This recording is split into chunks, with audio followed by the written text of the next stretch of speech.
We're continuing with a series that we started 2 weeks ago, after a brief interruption for Mother's Day, talking about some of the ideas in a brand new book called Blueprint, The Evolutionary Origins of a Good Society by Nicholas Christakis.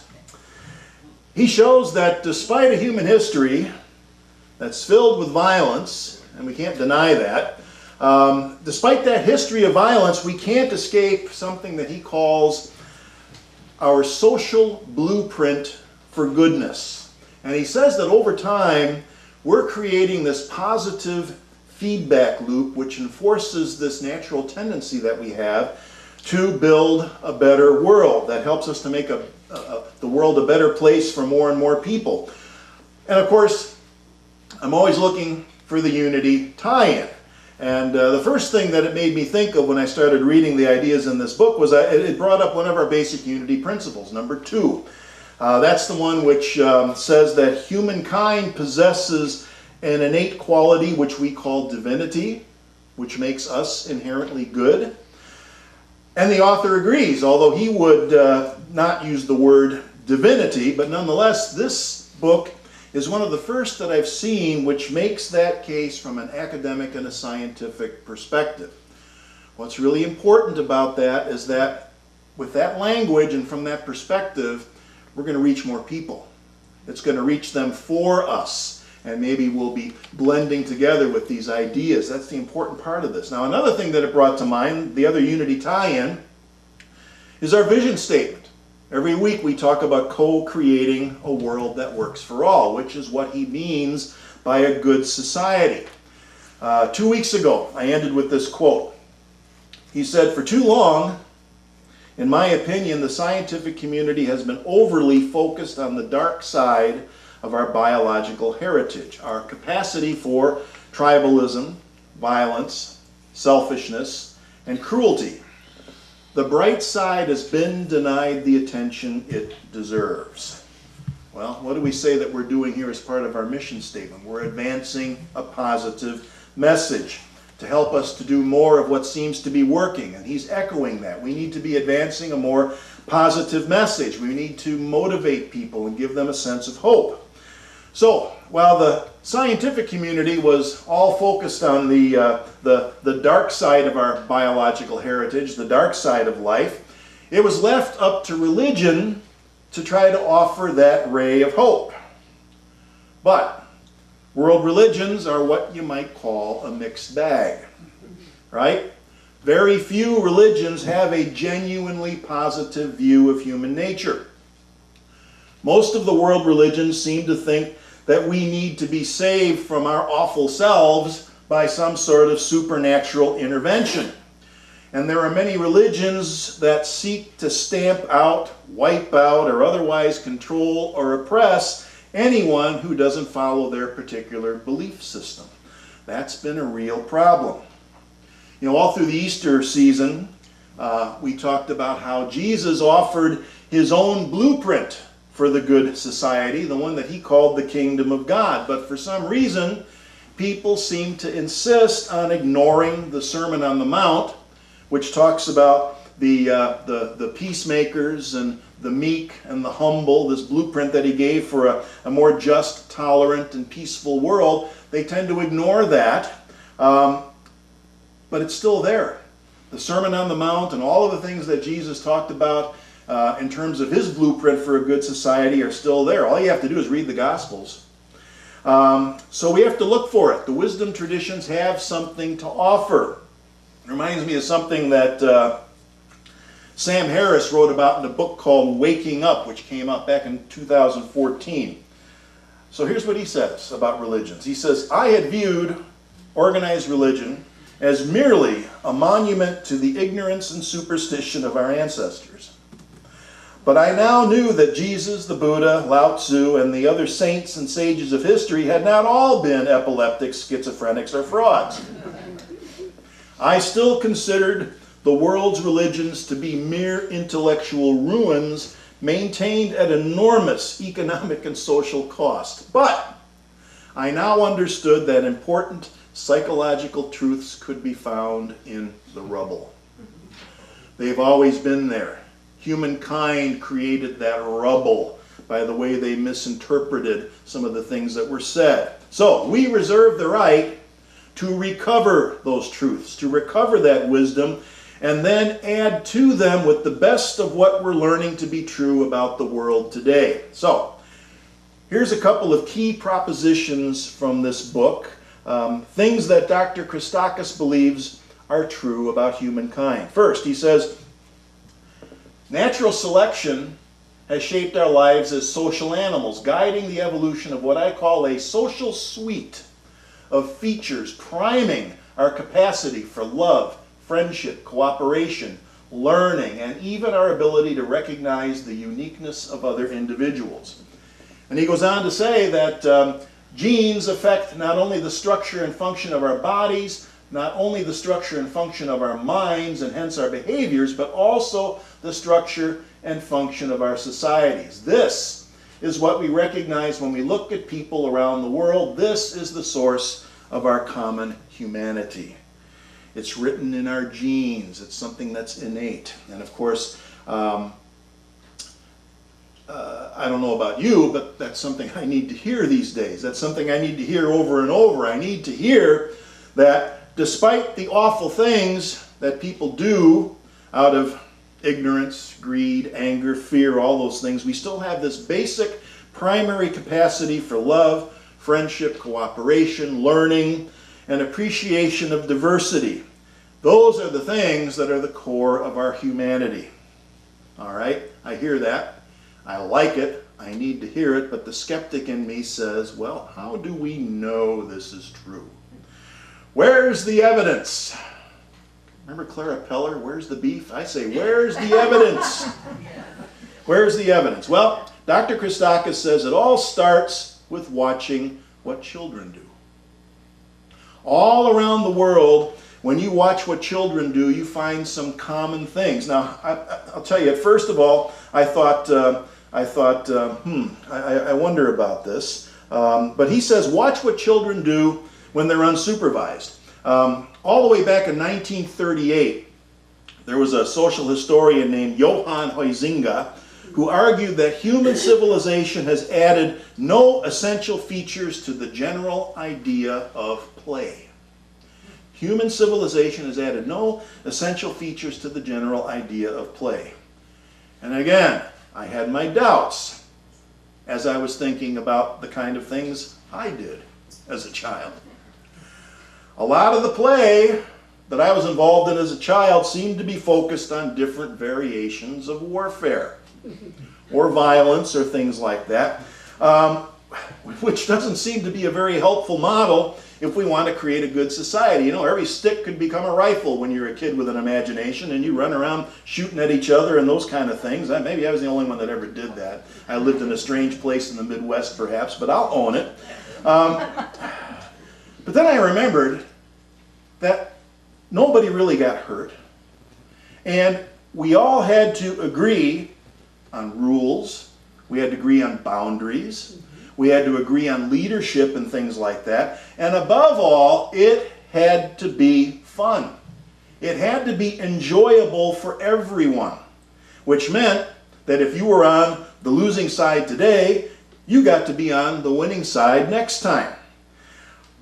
Despite the fact that we were essentially mimicking warfare, there was this underlying foundation of cooperation, consensus, and fairness, which helped to keep the group together. If it was fun, you wanted to do it again. And if you wanted to do it again, you had to have some rules. You had to agree. You had to cooperate. So this is something that they found to be true in cultures all over the world. Despite any differences in age, gender, and culture, the social behavior, the interactions between unsupervised children was very similar. Most of it can be called good or positive, and at the very least, they identify the basic building blocks of every enduring society in the world. So here's what he concludes. He says, the capacity to band together to make societies is indeed a biological feature of our species, just like our ability to walk upright. It's not our brains or brawn that allows us to rule the planet. And like other behaviors that have helped our species to survive and reproduce, The human ability to construct societies has become an instinct. It's not just something we can do, it's something we must do. So for the rest of this morning, I want to talk about some of those basic features which make up our common humanity, those things which give us the ability to construct good societies, the ones that enable us to both survive and ultimately thrive. Now, he mentioned before, and he calls this the social suite, which is a highfalutin way of saying that it's a list of behaviors or traits that are really the core of all societies, and of course at the core of us, because societies are made up of individual human beings. So it's us. This is who we are. So the first element in the social suite is we recognize, value, and honor individuality. Now, this may seem like a simple and obvious thing, but it's profoundly important. Human beings seem to instinctively fear losing autonomy and individuality. It's a common theme in science fiction, right? The enemy is often some form of a society that has surrendered individual identity in favor of some form of extreme group think. Now, Star Trek fans out there? You bet. For any Star Trek fans, think of the Borg. The Borg, a society that is composed of human-machine hybrids. We are the Borg. You will be assimilated. Resistance is futile. Machine-human hybrids who look something like that. They have absolutely no concept of the individual. They don't even have a word for it. Instead of individuals, they're called drones. And when something goes wrong with a drone, it is discarded and replaced. Other species in the galaxy are simply raw material and information to be absorbed into the collective to create more drones. No compassion, no empathy, because without a healthy form of individual identity, without a healthy sense of individuality, things like love and friendship are impossible, or at least unlikely. Oneness doesn't lead to love and compassion. It takes at least two-ness to do that, if that makes any sense. In order to value another person, you first have to have other, and then be able to see other as not being a threat. Here's how he puts it in the book, very simply. He says, individual identity provides a foundation for love, friendship, and cooperation, allowing people to track who is who across time and place, and to faithfully repay kindness offered by others. That's how it works. So once we have that capacity of being able to recognize and honor individuality, then we can move into the second feature of the social suite, which is love. And in this case, it's the starting point for love. What I mean is that love starts with those who are closest to us. That's how it all begins. Partner, offspring, family. Human beings are part of a very small group of mammals who demonstrate a biological ability to bond with mates and offspring. It's not unheard of, but it's not a big group. And then human beings are able to do something more than that, which is even more rare in the animal kingdom. We can extend that connection to unrelated individuals, which brings us to the third part of this social suite, friendship. Friendship. We've expanded our circle of caring and compassion from the individual to our immediate family and offspring, and now outwards into this group of people that we recognize as friends. We expand our circle of caring and compassion to create another circle that goes beyond self and family, but it also encompasses all of that. It's all part of that whole that's starting to get larger.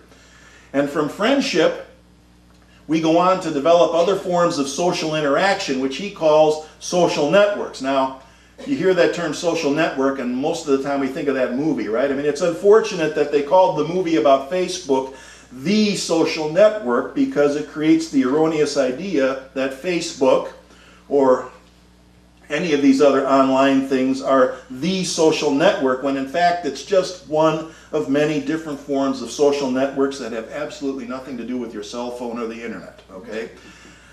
Much more to it than that. So far, we've gone from the individual to family to friends, and then to these networks, and after that it starts to get more complicated. It becomes so complex that we encounter the need to cooperate. In order for this to work, we have to cooperate, which is the next feature in our common humanity or our social suite. Cooperation. We work together, or we at least figure out how to allow the different networks to do what they do side by side without interference, and at best, we learn how to combine resources to accomplish more than we could individually, more than we could in just our family unit, and so on. This is our initial ability our innate ability to band together for survival, but after that, it proves to be far more efficient, and it actually leads to thriving. You see, no one person in a group needs to know how to do it all, so to speak. We do what is ours to do, and then we can rely on others for certain skills, which they can teach if necessary. We learn how to learn from each other, which is yet another feature of our common humanity. Social learning and teaching, whether we do it formally in some kind of a structured educational system or informally, it's going to happen. Teaching and learning. Human beings will come up with ways to pass along knowledge and share information. It's one of the best things that we can do. And that way everyone eventually gets to benefit. Nothing gets locked away or isolated over in this group over here. It expands out and we share it. So those are just some of the things that we have going in our favor. Not just in this country, but everywhere around the world. And I think that when we look at it this way, we start to see what it is that we need to do, what it is that we can do. We can work on ways to honor and value individuality and still have a collective sense of shared goals and the need to cooperate, the need to come together as more than just a collection of individuals. We want to work to cultivate things like love and friendship and community, not as a means to an end, but as essential core values, as good things in and of themselves. And then we want to facilitate the free flow of information, knowledge, and ideas. Spread them far and wide by our words and especially our deeds. All of those things together are what make for thriving societies. And next week, we're going to talk about two more innate qualities of humankind that seem a little troublesome. They might cause a little trouble, and we'll talk about how we can still use those qualities to help us to thrive. And just to give you a hint, we're talking about tribalism and hierarchies. They're not all bad. Don't believe me? Come back next week. See you then.